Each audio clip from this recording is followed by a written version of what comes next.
there is the Presidential Escort Commander, who is an Assistant Inspector General. Those are the units, whether under protecting the Deputy President, the retired President, must be of lower rank for command and control purposes. So that is what we've done. It is true.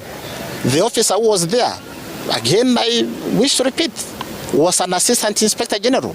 I've recalled that officer to be now given responsibilities commensurate with his rank.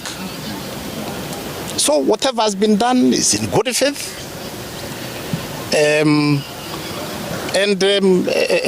Inspector General is available if any of our leaders, any of our senior leaders has any issue.